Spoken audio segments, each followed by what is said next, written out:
First of all, happy Women's Day to all of you.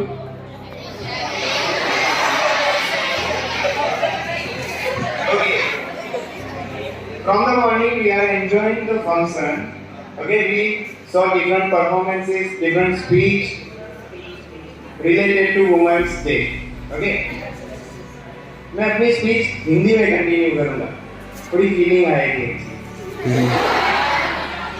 Okay, so can anyone tell me कि हम women's day क्यों celebrate करते हैं, क्यों इसकी जरूरत पड़ी? वुमेन के अचीवमेंट्स को सेलिब्रेट करते हैं। सही बात, to celebrate the achievements of women.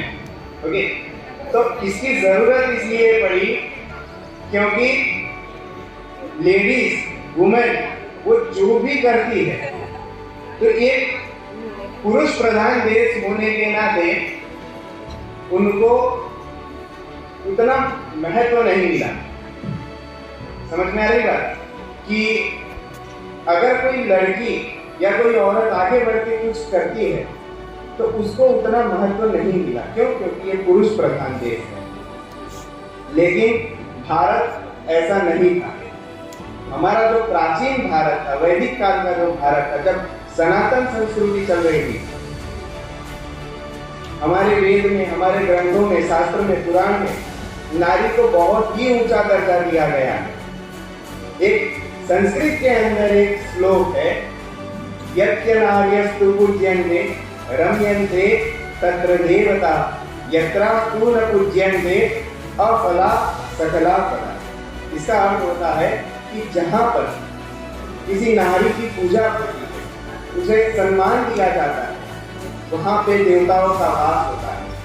और अगर कहीं पे किसी नारी का अपमान होता है, दुराचार होता है, तो उस इंसान के या उस परिवार के या उस संस्थान के किए गए सारे अच्छे कर्म, सारे पुण्यों का नाश हो जाता है। कई लोग कहते हैं, अगर आप विदेशी लोगों की कोई स्पीच सुनोगे तो उसमें भारत का खास उल्लेख करते हैं कि भारत में महिलाओं के साथ ऐसा होता है, भारत के पुरुष महिलाओं के प्रति ऐसी धारणा रखते हैं। लेकिन मैं आपको बताना चाहूंगा कि ये सोच भारत की नहीं है। हमारे वेद के अंदर सबसे प्राचीन पुस्तक ऋग्वेद, विश्व की सबसे पहली पुस्तक ऋग्वेद, उसके अंदर 30 ऋषिकाओं के नाम हैं। ऋषिका मीन्स फीमेल ऋषि। अगर भारत के अंदर नारियों को सम्मान नहीं दिया जाता या अधिकार नहीं दिया जाता तो वैदिक काल में 30 ऋषिकाएं ऋग्वेद की रचना नहीं कर पाती। दूसरी एक बात मैं आपको बता दूं, इंसान को जीवन जीने के लिए 3 चीज की आवश्यकता होती है। कौन सी 3 चीज? धन, विद्या, एजुकेशन और हेल्थ, एनर्जी। ओके, विद्या, शक्ति और धन, ये 3 चीज की हमें खास आवश्यकता होती है। हिंदू शास्त्र के अनुसार आप देखो, इन तीनों का जो फॉर्म है वो एक फीमेल फॉर्म है। शक्ति की देवी गॉडेस दुर्गा नारी है। धन की देवी लक्ष्मी नारी, और विद्या की देवी सरस्वती। इनके बिना हम कुछ नहीं। ये हमारी सनातन संस्कृति हमें सिखाती है। और सबसे मेन, अगर तीनों चीज हो लेकिन ये धरती ना हो तो धरती माता कहलाती है। ये भी हमारी माँ है, ये भी एक नारी है। तो हमारी सनातन संस्कृति हमें सिखाती है कि नारियों का सदा सम्मान करना चाहिए। विदेशी आक्रमण आए, हमारे देश पे हमला किया, तो हमारे जो राजा महाराजा लोग थे, उन्होंने अपनी औरतों को, अपनी बेटियों को, बहनों को, माताओं को बचाने के लिए उनके लिए एक लिमिटेशन फॉर्म किए कि आप इतनी लिमिट में आप रहना या ये सारे कार्य करना। देश आजाद हो गया, लेकिन हमारी जो मानसिकता है वो कभी उस बात से उसके बाद आजाद नहीं हो पाई। नारी को शक्ति स्वरूपा कहा जाता है। मैं कुछ एक दो किस्से आपको बताऊंगा जिससे आपको ये एहसास होगा कि एक नारी के अंदर कितनी सहनशीलता, कितना धीरज और कितनी शक्ति होती है। ऐसे ही नहीं कहा गया है कि नारी शक्ति का स्वरूप है, लेकिन एक दो किस्से आपसे बताऊंगा। आज से कुछ 16-17 साल पहले की बात है। यही वुमेन्स ऑर्गेनाइजेशन कुछ थी और उन लोगों ने कुछ फंक्शन ऑर्गेनाइज किया था। तो उस फंक्शन में कुछ ऐसी लेडीज को बुलाया गया कि जिन्होंने समाज में दूसरी लेडीज के लिए कोई अच्छे काम किए हो, ओके, इनोवेटिव रही हो। तो एक औरत को बुलाया गया तो उससे उनका नाम पूछा गया कि भाई हम तुम्हारा इंट्रोडक्शन देंगे तो कैसे है। तो उस औरत ने कहा कि मेरा इंट्रोडक्शन देने से पहले एक बात खास बताना कि मैं वो औरत हूँ जिसने अपनी बेटी को मारने की कोशिश की लेकिन उसमें निष्फल हो गई। तब वो जो होस्ट थी उन्होंने पूछा कि एक इंसान इतना क्रूर कैसे हो सकता है। क्रूर का मतलब कि अपना ही इंट्रोडक्शन इतनी बुरी तरीके से कैसे करवा सकता है। बाद में उस औरत की पूरी कहानी बताई गई। बात कुछ ऐसी थी कि वो औरत जो थी पढ़ी लिखी नहीं थी, उसकी शादी कम उम्र में हो गई थी। स्टूडेंट्स स्टॉप अभी, आगे के बच्चे बातें मत करो। छोटी उम्र में शादी हो गई। शादी के बाद उसे 2 बेटियां थी। तीसरी बार फिर एक संतान होने वाली थी। तब उसके पति ने उसे कहा कि जा रही हो तो जाओ, अगर लड़की हो तो वापस मत। यह सुन के वो थोड़ी घबरा गई और कुछ दिन बाद उसे फिर से एक कन्या का जन्म हुआ। जैसे ही एक लड़की का जन्म होता है, उस औरत का भाई आके उसे कहता है कि जीजा से बात हो गई है, इस लड़की का निपटारा कर देना है। मतलब कि उस लड़की को मार देना है। और कौन मारेगा? घर जाते समय इसको तुम ही कुछ इस तरीके से मारना कि पुलिस को भी शक न हो। देखो, जिसने जन्म दिया उसी को बोल रहे हैं कि तुम ही मार देना। और उसके भाई ने कहा कि अगर जीजा तुम्हें इस लड़की के साथ नहीं आने देंगे घर में, तो हम भी तुम्हें अपने घर में नहीं रखेंगे। बेचारी डरते घबराते हुए उस बच्ची को हाथ में उठाती है, अपने घर जाती है, अपने पति के घर। पति उसे घर में नहीं आने देता। वो कहती है कि आज की रात इस बच्ची को अपने पास रखने में दो, कल सुबह होते ही मैं इसे मार दूंगी। दिन ढलता है, रात होती है। आंगन में वो अपनी बच्ची को खाट पे ले जाती है। और ये दिसंबर और जनवरी का महीना था, जिस महीने में सबसे ज्यादा ठंडी पड़ती है।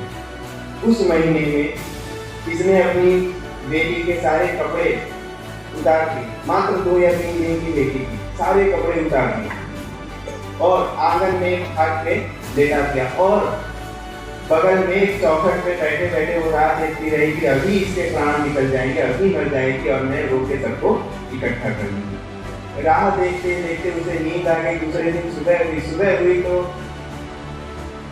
वो सोचती है कि अब तक तो मर गई होगी।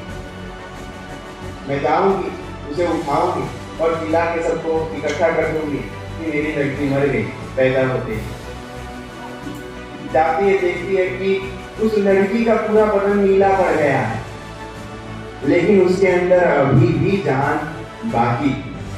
ये देख के वो माँ अपनी बेटी को गले लगाती है, बहुत रोती है और बाद में वो संकल्प लेती है कि जब ये 3 दिन की बेटी अगर मौत से लड़ सकती है तो मैं अपने पति से क्यों नहीं लड़ सकती।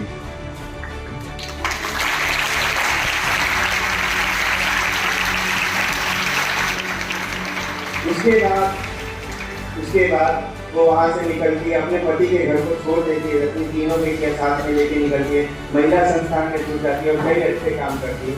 उसी के लिए उसे सम्मानित किया गया। ये शक्ति का एक पहला उदाहरण है।